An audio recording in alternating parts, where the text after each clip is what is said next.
these well-known sayings. You are what you eat. It's my body. I will put whatever I want into it. Because, well, it doesn't affect anyone else. What all these have in common is the misconception of the reality that we are all, in fact, living on a planet that is so interconnected that it is impossible to do anything that has no direct or indirect consequences on the health of our nation. I am here to tell you about the power of one and how one person can make a difference with circumstances that appear to be hopeless. If you don't believe in this power, please feel free to cast my statements aside. But if you believe in a God that has created us with purpose and with meaning, then get ready to be enlightened to the fact that by having a flexitarian diet, we could change the health of our bodies and our planet. That's right, a flexitarian, a word that implies that we eat around the central idea that we have a conscious respect for life and the planet we live on. It does not endorse a completely vegan diet, and it does not fully side with the meat eaters of this world. What it does do is attempt to harmonize the balance of human and animal systems alongside with environmental and plant life systems. Look. All day we are bombarded with different fad diets, both sides bringing research to the table and constructive information on why we should pick those choices. But what we are left with is confusion. However, as we all know, unfortunately, we tend to go to the extremes and not look at both sides. And a flexitarian diet is a bit of both, and it's not too extreme. Look, I will not punch you in the face with the anti-meat hype from unreliable sources that have hidden agendas. The fact is that God has given us all things, but it's the aspect of stewardship of His creation that God has commanded for us. And you need to check out your stats. In the U.S., for meat, the USDA has recommended for our consumption 270 pounds per person per year for adults. The consumption of meat, eggs, and dairy products should not exceed 20% of the total daily caloric intake. The rest, which should be 80%, should be devoted to fruit, vegetables, and grains. Great balance, right? However, the stats in reality are backwards, and it's more like 80% meats, eggs, and dairy, and 20% veggies, grains, and fruits at this point. So put another way, in more of a life and death eye-opening perspective, according to the USDA and the EPA, our worldwide slaughter count per year is more than 50 billion, and every second, 1,680 animals are killed for food. And more than 30% of our land surface is used to produce meat, and 50% of our drinking water is used to process meat.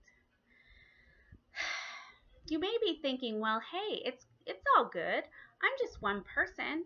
We have become efficient at the process, and we love to eat meat. And for the most part, animals are treated humanely, and the process is safe and healthy.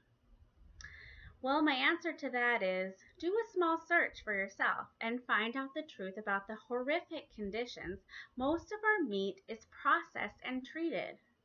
I really don't want to make anyone throw up right now with that information, but I would say Google it later.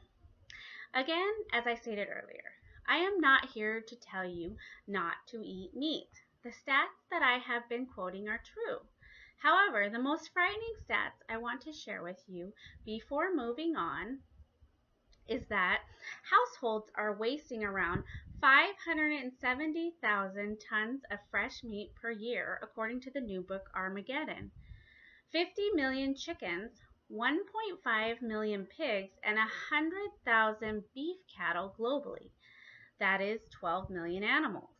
And I ask you, are we being the best stewards of God's creations right now?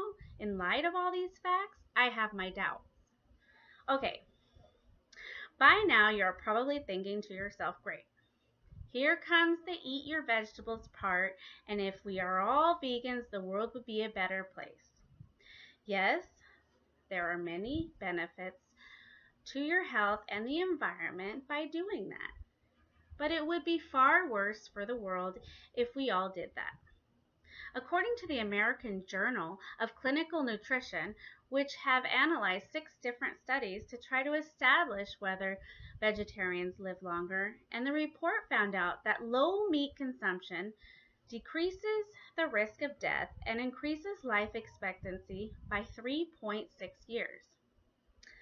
The same report showed that societies with plant-based diets are more likely to live past 70 years of age. But what we cannot say is that eating a vegan or vegetarian diet or even a meat diet is any better for the environment, society, and the economy.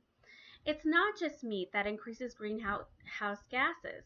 Rice takes up 12% of the global area and has one of the greatest plant carbon footprints because it produces a lot of methane.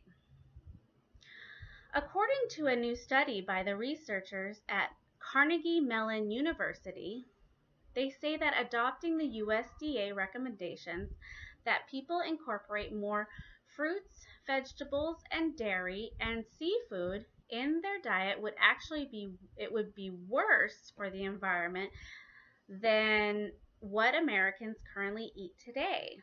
Eating lettuce is over 3 times worse in greenhouse gas emissions than if you were to eat bacon. If these findings seem surprising in light of what you know about the impact of meat on the environment, you're probably not alone. You're also not wrong. Meat does take a high toll on the environment too. So now what do? Well, we have never had this much accessible information at our fingertips. We just have to take the time and open our eyes at what is going on in our world today. At the beginning of the speech, I mentioned stewardship to God's creation. At the heart of its meaning is caring. And caring can be carried out by the individual. You see, it's a matter of the heart and the will. If the person cares, they will do whatever to change, adapt, and overcome the obstacles to find the harmony we so desperately need. The power of one armed with the power of caring aimed to anything has tremendous influence. To eat meat or to be a vegan is the question, and Flexitarian diet caters and cares for both. Thank you for listening.